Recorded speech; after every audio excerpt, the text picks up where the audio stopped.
Well, how's it going out today, boys and girls in sporting land? This is JPC with J&J Outlaw Sports once again. Got to get in here with the common Joe and the common Sally in the know, even more so than all the media talking heads, because the story just broke. John Kurtz is a guy that I subscribe to. Check his channel out. He's got a source, Mac Olson. I think that's how you say his name.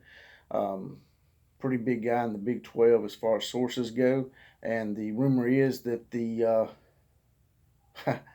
Big 10, the ACC, and even the Pac12 are in talks about a merger as far as a scheduling alliance and making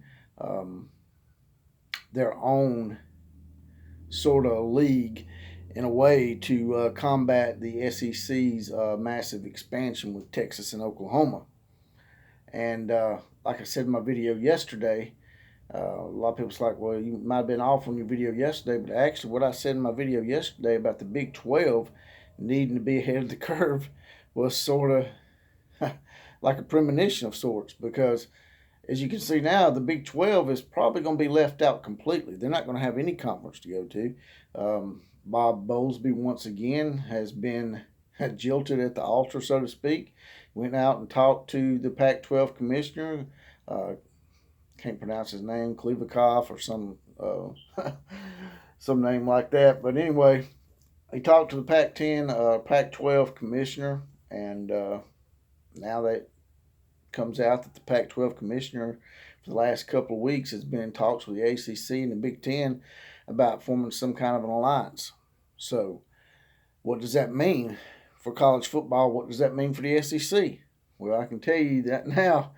People think it's going to be like an alliance where they schedule each other and blah, blah, blah. And then at the end of the year, whoever the best two teams are, the best four, the best 12, whatever, are going to be put in a playoff.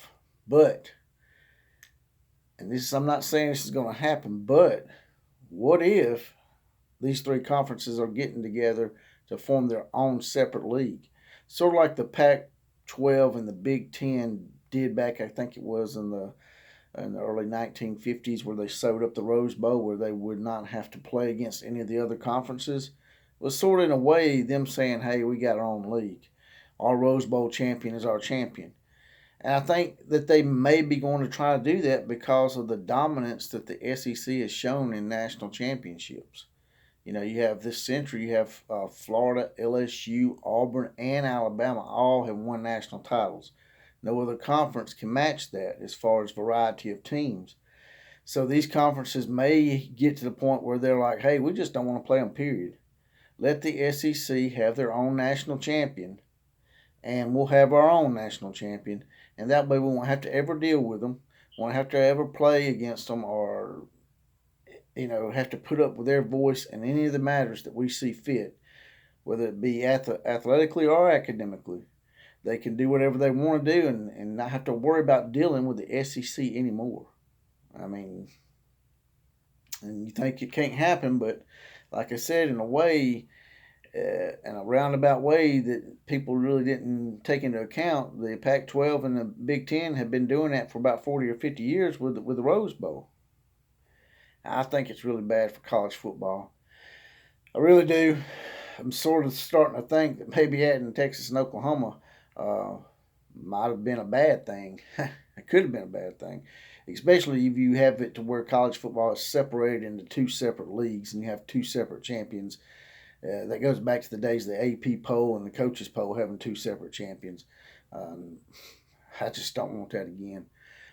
They have some kind of alliance scheduling wise, and they're playing each other in the regular season, and then they play against the SEC in the playoffs. That's fine. I'm all for that. I'm good with that. And it's just like with the Big 12. The Big 12's now going to have to go out there, like I said, be proactive and get the right brands from these other conferences, from these non-Power 5 conferences, these brands that have probably deserved a chance for decades anyway, and build them into a brand and build them into their own blue bloods. What do you guys and gals think? What do y'all got to say about all this? Drop in the comment section. Like, share, comment, and subscribe to this channel. Subscriptions are very motivating for me. And, as always, KMCA to all the other teams.